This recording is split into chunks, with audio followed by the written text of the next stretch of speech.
can't believe he emptied the vault. Right from under our noses. I dare not. Since once your sister cut out.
Hey!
was that?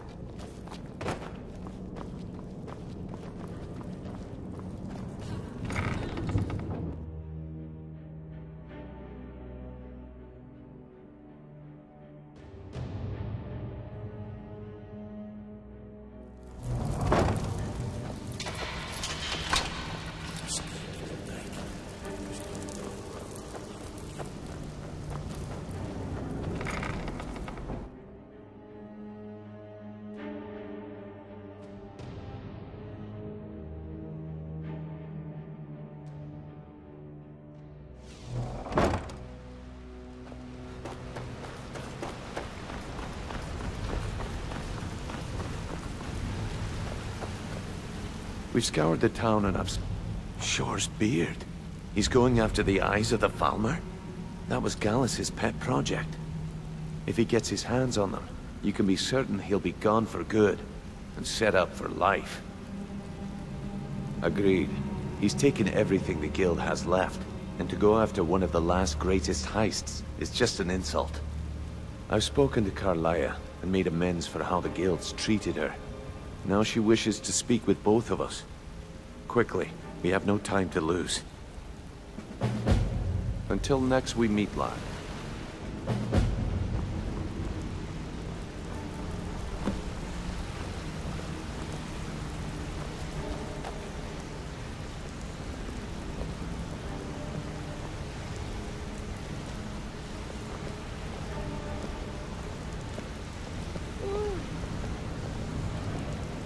Not now, lad. Carlia said it was important. Brynjolf, the time has come to decide Mercer's fate. Until a new guildmaster is chosen, the decision falls to you. Aye, lass. And I've come to a decision. Mercer Frey tried to kill both of you. He betrayed the Guild, murdered Gallus, and made us question our future. He needs to die. We have to be very careful, Brynjolf. Mercer is a nightingale, an agent of Nocturnal. It's all true. Everything I heard in the stories. The Nightingales, their allegiance to Nocturnal, and the Twilight Sepulchre. That's why we need to prepare ourselves and meet Mercer on equal footing. Just outside of Riften, beyond the southeast gate, is a small path cut up the mountainside. At the end of that path is a clearing, and an old standing stone. I'd ask you both to meet me there. I have some preparations of my own to make. I'll meet you at the stone.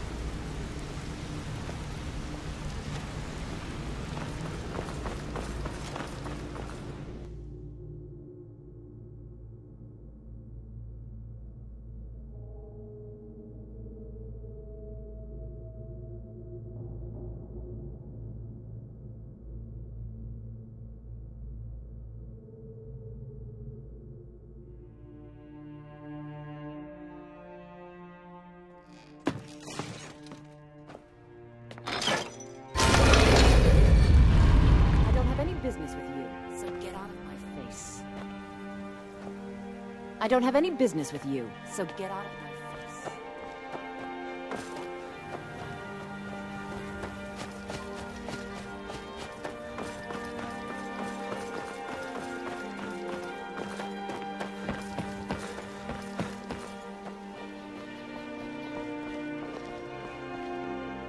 Try to hide it all you want. I know you.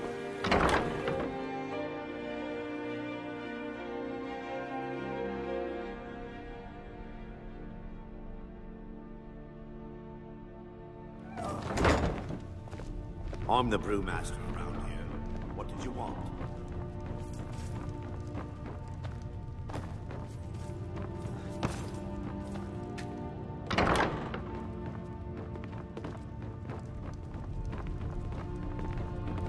Hey, look at me that way.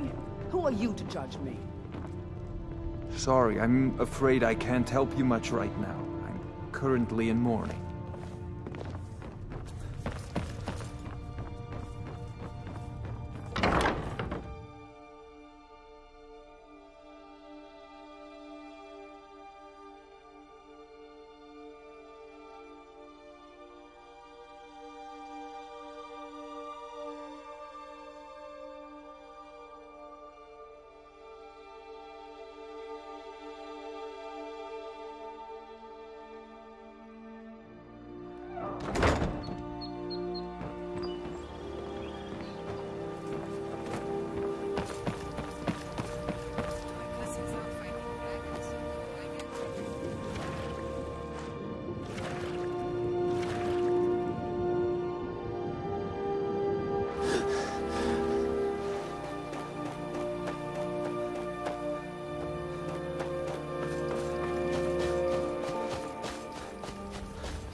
I'm glad you're here.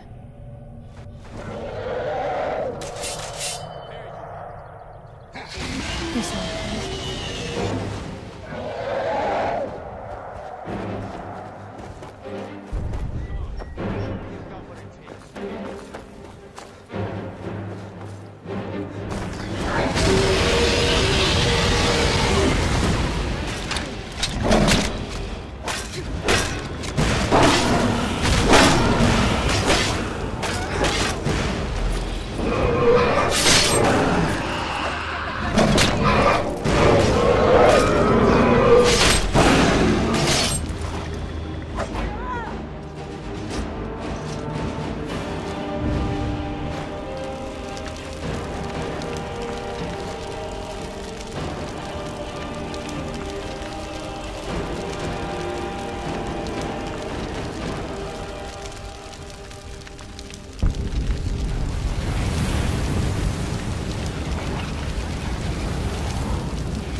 You're here.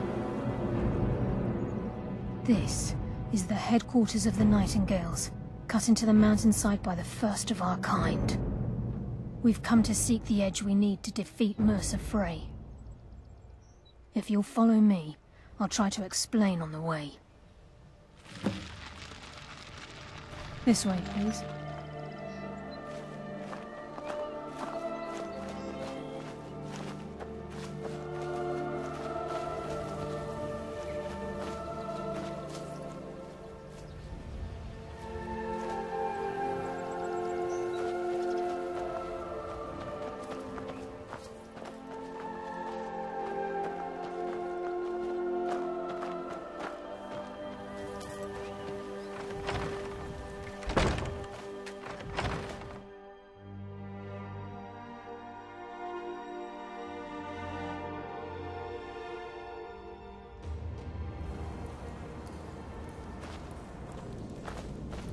So this is Nightingale Hall.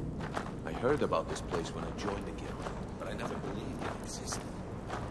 The assumption that the Nightingales were just a myth was seeded within the guild on purpose. It helped divert attention from our true nature. What's wrong, Brynjolf? I can almost hear your brow furrowing. I'm trying to understand right now. I'm not a priest, so I'm not religious. This isn't about religion, Brynjolf. It's business.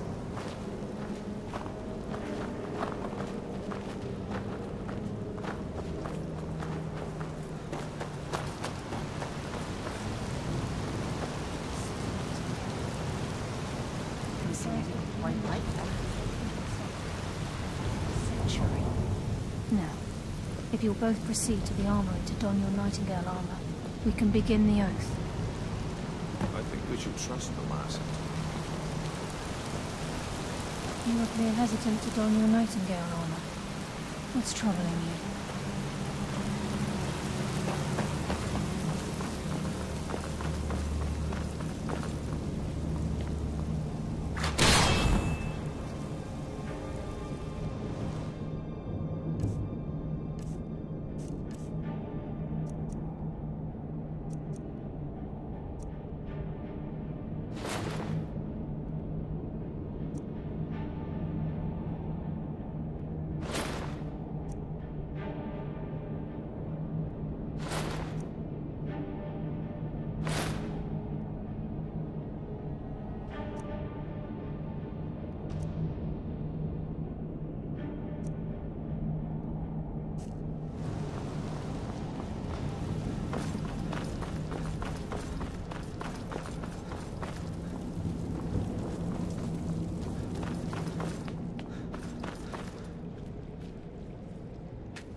Time's wasting, and Mercer's still out there.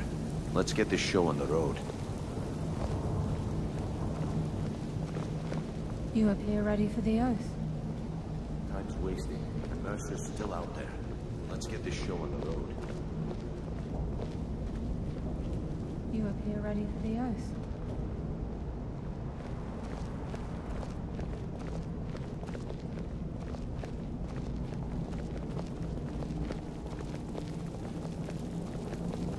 This is enough to make you... Okay, lass. We've got these get-ups on. Now what? Beyond this gate is the first step in becoming a nightingale.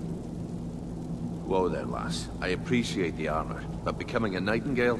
That was never discussed. To hold any hope of defeating Mercer, we must have Nocturnal at our backs. If she's to accept you as one of her own, an arrangement must be struck. What sort of arrangement? I need to know the terms. The terms are quite simple, Brynjolf. Nocturnal will allow you to become a nightingale and use your abilities for whatever you wish. And in return, both in life and in death, you must serve as a guardian of the Twilight Sepulchre. Aye, there's always a catch. But at this point, I suppose there isn't much to lose. If it means the end of Mercer Frey, you can count me in. What about you? Are you ready to transact the oath with Nocturnal? Good. After I open the gate, please stand on the western circle. Time's wasting, and Mercer's still out there. Let's get this show on the road. We'll speak when the oath is complete. I think we should trust Mercer.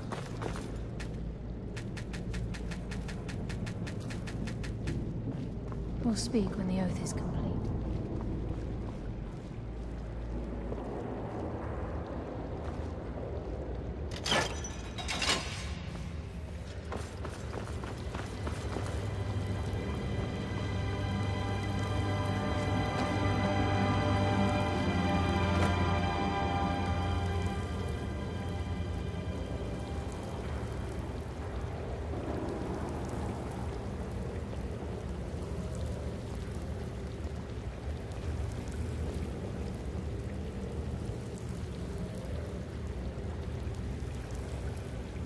I call upon you, Lady Nocturnal, Queen of Murk, and Empress of Shadow.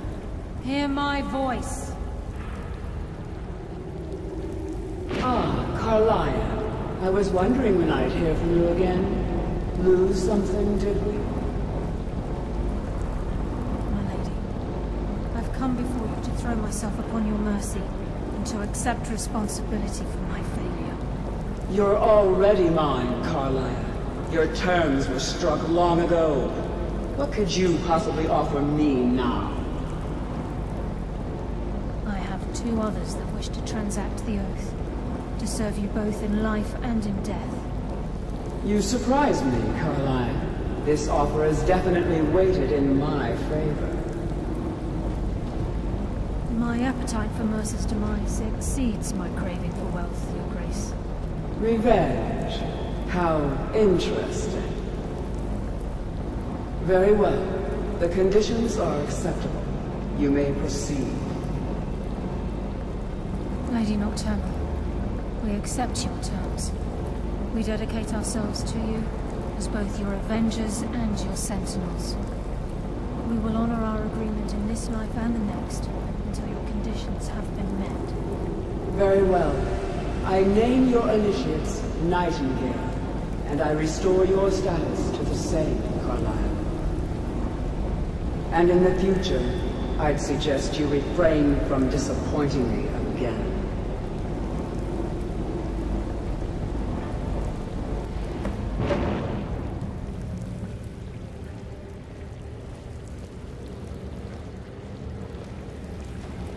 Now that you've transacted the oath, it's time to reveal the final piece of the puzzle to you.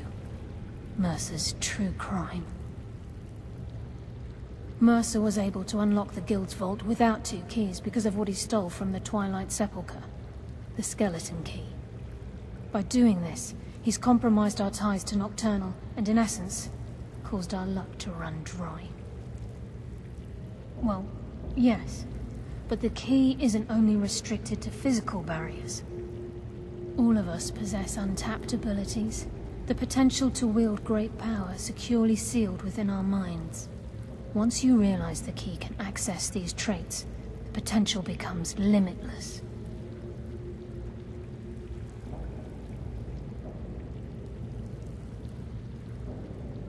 I'm afraid that's impossible. If the key isn't returned to its lock in the Twilight Sepulchre, things will never be the same for the Guild. As time passed, our luck would diminish to the point of non-existence, and whether you know it or not, our uncanny luck defines our trade. Very true. In our line of work, it's quite rare we set out to return a stolen item to its rightful owner. Before we depart, Brynjolf has some business to discuss. I suggest you listen to him. Listen, lad. There's one last piece of business we need to settle before we go after Mercer. The leadership of the Guild. Carlia and I had a long discussion before you arrived here. Thanks to your efforts, Mercer's treachery has been exposed. After we deal with him, all that remains is restoring the Guild to its full strength. As a result, we both feel that you have the potential of replacing Mercer as leader of the Thieves' Guild. I've been at this game a long time, my friend. A long time. I've stolen trinkets from nobles and framed priests for murder. I'm good at what I do, maybe even one of the best, but it's all I know. I've never been one to lead. Never desired it, never cared for it. Don't want it.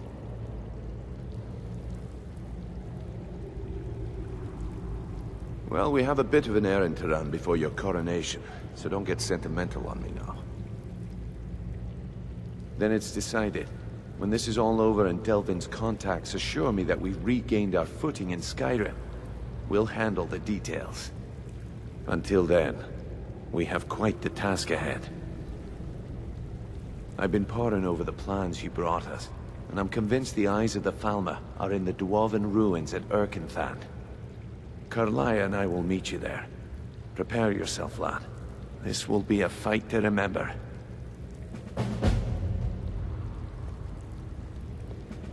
Aye, and some of what Carlia said is starting to make sense.